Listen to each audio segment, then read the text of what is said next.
पांचवा, महामाया की मृत्यु। एक के बाद लगा देना। एक, पांचवें दिन नामकरण संस्कार किया गया।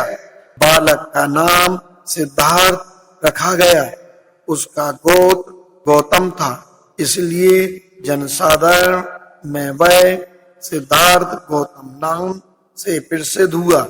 दो, बालक के जन्म की खुशियां और उसके नामकरण की विधियां अभी समाप्त नहीं हुई थी कि महामाया अचानक बीमार पड़ी और उसके रोग ने गंभीर रूप धारण कर लिया। तीन, अपना अंत समय निकट आया जान उसने शुद्धोदन और प्रजापति को अपनी सैया के समीप बुलाया और कहा, मुझे विश्वास है कि असित ने मेरे बच्चे के बारे में जो भविष्यवाणी की है वह सच्ची निकलेगी।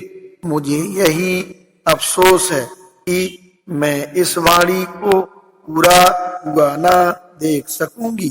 चार, प्रजापति, मैं अपना बच्चा तुम्हें सौंप जाती हूँ। मुझे विश्वास है कि उसके लिए तुम उसकी माँ से भी बढ़कर होगी। पांच, मेरा बालक शीघ्र ही मार्तहीन बालक हो जाएगा, लेकिन मुझे इसकी तनिक चिंता नहीं है कि मेरे बाद यथा योग विधि से उसका लालन पालन नहीं होगा। छह, अब दुखी ना हो, मुझे मरने दे, मेरा अंत समय आ पहुंचा है। यमदूत मेरी प्रतीक्षा कर रहे हैं। इतना कहते कहते महामाया ने अंतिम सांस ले ली। शुद्धोदन और प्रजापति दोनों को ही बड़ा दुख हुआ। दोनों फूट फूट कर रोने लगे। सात, जब सिद्धार्थ की माता का देहांत हुआ तो उसकी आयु केवल 7 दिन की थी।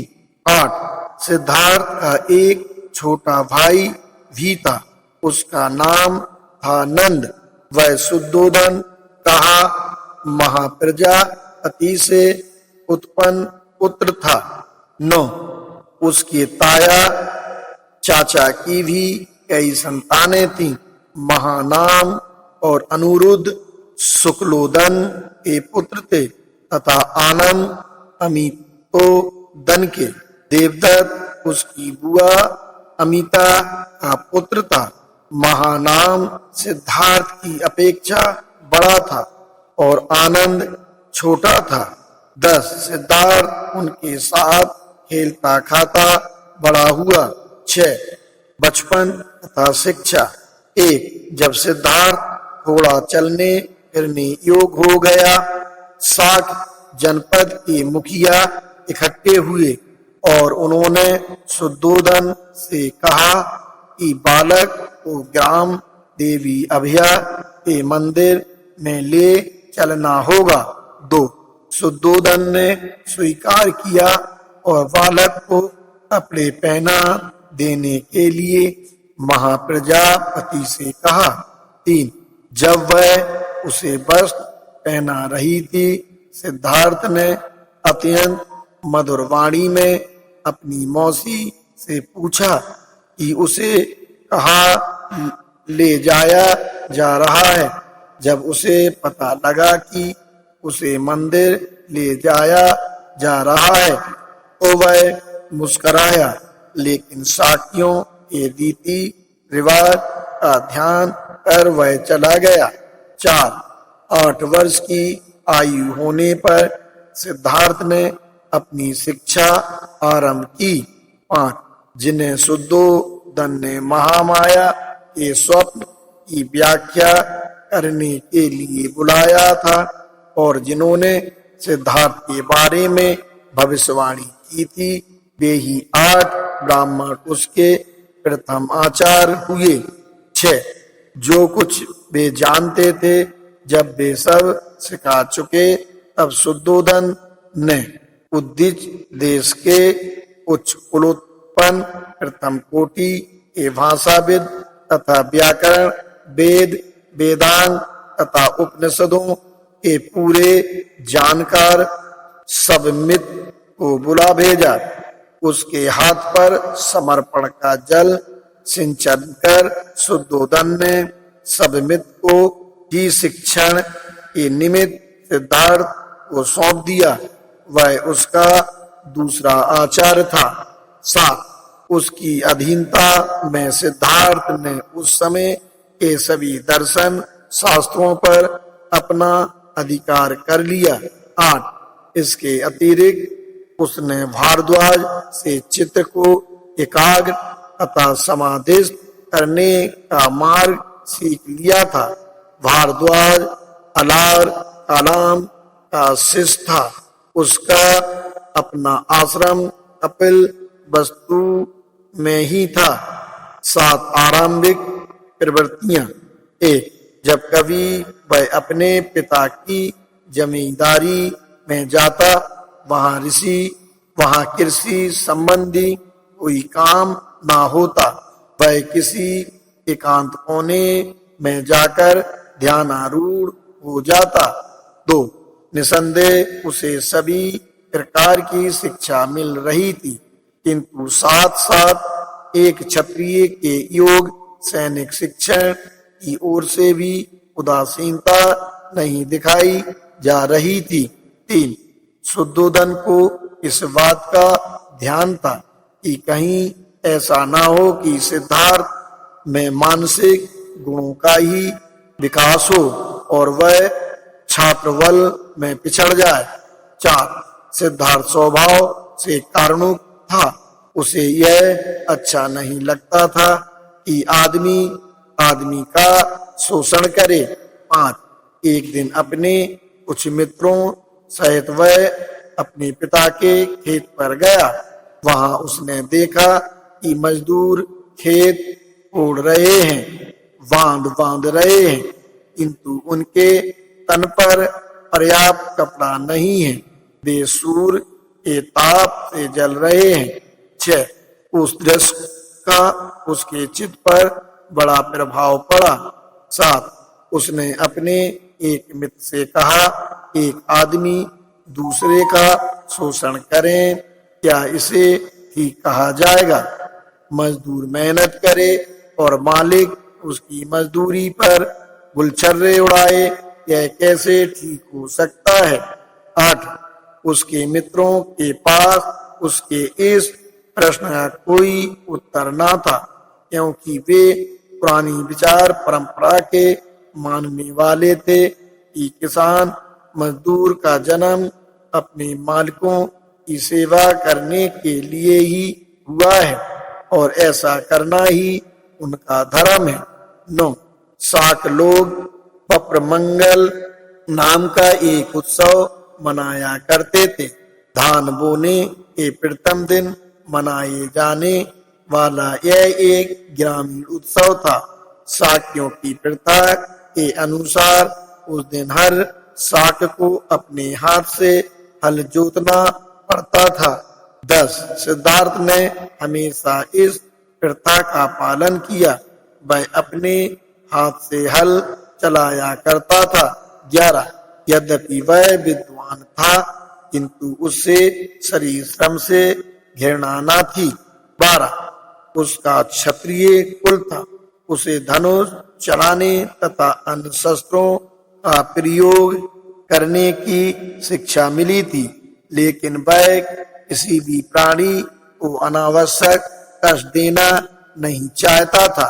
13 वह शिकारियों के दल के साथ जाने से इनकार कर देता था। उसके मित्र कहते, क्या तुम्हें शेर चीतों से डर लगता है? वह प्रत्युत्तर देता, मैं जानता हूं कि तुम शेर चीतों को मारने वाले नहीं हो। तुम हिरणों तथा खरगोशों जैसे निष्प्रय जानवरों को ही मारने वाले हो। 14 शिकार के लिए नहीं तो अपने मित्रों का निशाना देखने के लिए ही आओ। उसके मित्र आग्रह करते। सिद्धार्थ इस तरह के निमंत्रणों को भी अस्वीकार कर देता। मैं निर्दोष प्राणियों के वध का साक्षी नहीं होना चाहता। 15 उसकी इस प्रवृत्ति से प्रजापति गौतमी बड़ी चिंतित हो उठी। 16 वह उससे तर्क करती, तुम भूल गए हो कि तुम एक क्षत्रिय कुमार हो, लड़ना तुम्हारा धर्म है। शिकार के माध्यम से ही युद्ध विद्या में निष्णात हुआ जा सकता है, क्योंकि शिकार करके ही तुम ठीक ठीक निशाना लगाना सीख सकते हो। शिकार भूमि ही युद्ध भूमि का अभ्यास क्षेत्र है। 17 लेकिन सिद्धार्थ बहुधा गौतमी से पूछ बैठते, तो माँ एक क्षत्रिय को क्यों लड़ना चाहिए? और गौतमी का उत्तर होता, क्योंकि यह उसका धर्म है। 18 सिद्धार्थ उसके उत्तर से संतुष्ट ना होता, वह गौतमी से पूछता, माँ यह तो बता कि आदमी को मारना एक आदमी का ही धर्म कैसे हो सकता है? गौतमी उत्तर देती, यह सब तर्क एक सन्यासी के योग है, लेकिन क्षत्रियों को तो धर्म लड़ना ही है। यदि क्षत्रिय भी नहीं लड़ेगा तो राष्ट्र का संरक्षण कौन करेगा? 19 लेकिन माँ यदि सब क्षत्रिय परस्पर एक दूसरे को प्रेम करें तो क्या बिना कटे मरे वे राष्ट्र का संरक्षण कर ही नहीं सकते? गौतमी निरुत्तर हो जाती। 20 वह अपने साथियों को अपने साथ बैठकर ध्यान लगाने की प्रेरणा करता, वह उन्हें बैठने का ठीक ढंग सिखाता, वह उन्हें किसी एक विषय पर चित्र एकाग्र करना सिखाता, वह उन्हें परामर्श देता कि ऐसी ही भावनाओं की भावना करनी चाहिए कि मैं सुखी रहूं, मेरे संबंधी सुखी रहें और सभी प्राणी सुखी रहें। 21 उसके मित्र उसकी बातों को महत्व न देते थे, वे उस पर हंसते थे। 22 वे आंखें बंद करते तो उनका चित्त उनके ध्यान के विषय पर एकाग्र न होता, इसकी बजाय उनकी आंखों के सामने नाचते वे हिरन जिनका वे शिकार करना चाहते थे, अथवा वे मिठाइयाँ जिन्हें वे खाना चाहते थे। 23 उसके माता पिता को उसका यह ध्यानाभिमुख होना अच्छा नहीं लगता था, उन्हें लगता था कि यह क्षत्रिय जीवन के सर्वथा प्रतिकूल है। 24 सिद्धार्थ का विश्वास था कि योग भावनाओं पर चित्त एकाग्र करने से हम अपनी मैत्री भावना को बहुत व्यापक बना सकते हैं। उसका कहना था कि सामान्य रूप से जब भी कभी हम प्राणियों के बारे में कुछ भी विचार करते हैं, हमारे मन में भेद विभेद घर कर जाते हैं। हम मित्रों को शत्रुओं से भिन्न कर लेते हैं, हम अपने पालतू पशुओं को मनुष्यों से भिन्न कर लेते हैं, हम अपने मित्रों से प्रेम करते हैं और प्रेम करते हैं अपने पालतू पशुओं से, हम अपने शत्रुओं से घृणा करते हैं और घृणा करते हैं सामान्य जंतुओं से। 25 हमें इस विभाजक रेखा की सीमा के उस पार जाना चाहिए। हम यह कार्य तभी कर सकते हैं जब हम अपने ध्यान में इस व्यवहार जगत की सीमाओं को लांघ सकें। 26 उसका बचपन करुणामय था। 27 एक बार वह अपने पिता के खेतों पर गया। विश्राम के समय वह एक वृक्ष के नीचे लेटा हुआ प्राकृतिक शांति और सौंदर्य का आनंद लूट रहा था। उसी समय आकाश से एक पक्षी ठीक उसी के सामने आ गिरा। 28 पक्षी को एक तीर लगा था जिसने उसे बिंद दिया था और जिसके कारण वह तड़फड़ा रहा था। 29 सिद्धार्थ पक्षी की सहायता के लिए उठ बैठा। उसने उसका तीर निकाला, जख्म पर पट्टी बांधी और पीने के लिए पानी दिया। उसने पक्षी को गोद में लिया और अपनी चादर के भीतर छिपाकर उसे अपनी छाती की गर्मी पहुंचाने लगा। 30 सिद्धार्थ को आश्चर्य था कि इस असहाय पक्षी को किसने बींधा होगा। शीघ्र ही उसका ममेरा भाई देवदत्त वहां आ पहुंचा। वह शिकार के सभी आयुधों से संपन्न था। उसने सिद्धार्थ से कहा कि उसने उड़ते हुए पक्षी पर तीर चलाया था। पक्षी घायल हो गया था। कुछ दूर उड़कर वह वहीं आसपास ही गिरा था। उसने सिद्धार्थ से पूछा, क्या तुमने उसे देखा है? 31 सिद्धार्थ ने हाँ कहकर स्वीकार किया और वह पक्षी भी उसे दिखाया जो अब बहुत कुछ स्वस्थ हो चला था। 32 देवदत्त ने मांग की कि उसका पक्षी उसे दे दिया जाए। सिद्धार्थ ने इनकार किया। दोनों में घोर विवाद हुआ। 33 देवदत्त का कहना था कि शिकार के नियमों के अनुसार जो पक्षी को मारता है वही उसका मालिक होता है, इसलिए वही उसका मालिक है। 34 सिद्धार्थ का कहना था कि यह आधार ही सर्वथा गलत है। जो किसी की रक्षा करता है वही उसका स्वामी हो सकता है। हत्यारा कैसे किसी का स्वामी हो सकता है। 35 दोनों में से एक भी पक्ष झुकने के लिए तैयार न था। मामला न्यायालय तक जा पहुंचा। न्यायालय ने सिद्धार्थ के पक्ष में निर्णय दिया। 36 देवदत्त सिद्धार्थ का वधवैरी बन गया, लेकिन सिद्धार्थ की करुणा ऐसी ही अनुपम थी कि वे ममेरे भाई को प्रसन्न बनाए रखने की बजाय एक पक्षी की जान बचाना अधिक श्रेष्ठ समझते थे।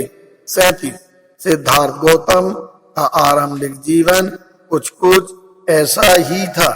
8वां विवाह। 1 दंड पाणी नाम का एक शाक था। यशोधरा उसकी लड़की थी।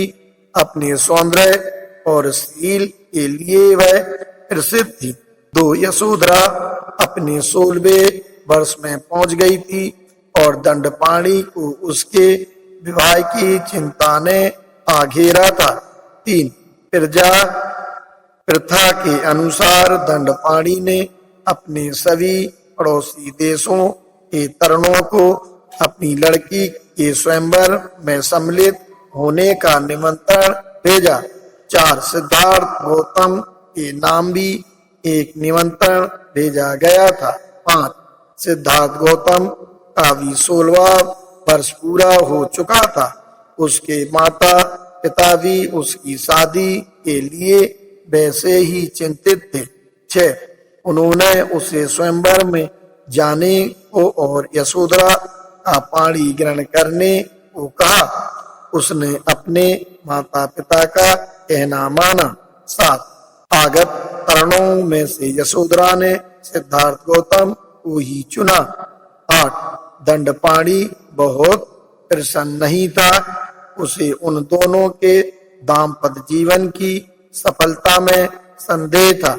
9 उसे लगता था कि सिद्धार्थ को तो साधु संतों की संगति ही अच्छी लगती है। उसे तो एकांत प्रिय है। वह एक अच्छा सदगृहस्थ कैसे बन सकेगा। 10 यशोधरा सिद्धार्थ गौतम के अतिरिक्त और किसी दूसरे से विवाह न करना चाहती थी। उसने अपने पिता से पूछा, क्या साधु संतों की संगति को अच्छा समझना कोई अपराध है। यशोधरा का ऐसा ख्याल नहीं था। 11 यशोधरा की माँ को जब मालूम हुआ कि यशोधरा सिद्धार्थ गौतम के अतिरिक्त और किसी दूसरे से विवाह करना ही नहीं चाहती, उसने दंडपाणी से कहा कि उसे राजी हो जाना चाहिए। दंडपाणी राजी हो गया। 12 गौतम के प्रतिद्वंदी निराशी नहीं हुए, बल्कि उन्हें लगता था कि उनका अपमान हो गया है। 13 उन्हें लगता था कि कम से कम उनके प्रति न्याय करने के लिए ही यशोधरा को चाहिए था कि चुनाव करने से पहले किसी न किसी तरह से सबकी परीक्षा लेती। 14 उस समय तो वह चुप रहे। उनका विश्वास था कि दंडपाणी यशोधरा को गौतम का चुनाव ही न करने देगा। उनका निश्चय यूं ही पूरा हो जाएगा।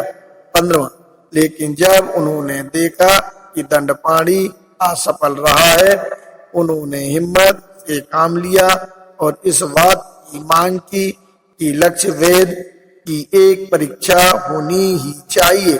दंडपाणी को स्वीकार करना पड़ा। 16 पहले तो सिद्धार्थ इसके लिए तैयार ना था, लेकिन उसके सारथी छंदक ने उसे समझाया कि यदि यह अस्वीकार करेगा तो यह उसके लिए, उसके परिवार के लिए तथा सबसे बढ़कर यशोधरा के लिए ही बड़ी लज्जा की बात होगी। 17 सिद्धार्थ गौतम के मन पर इस तर्क का बड़ा प्रभाव पड़ा। उसने उस परीक्षण में सम्मिलित होना स्वीकार किया। 18 परीक्षण आरंभ हुआ। प्रत्येक प्रतिद्वंदी ने अपना अपना कौशल दिखाया। 19 सबके अंत में गौतम की बारी थी, किंतु उसी का लक्ष्य वेद सर्वश्रेष्ठ सिद्ध हुआ। 20 इसके बाद विवाह हुआ।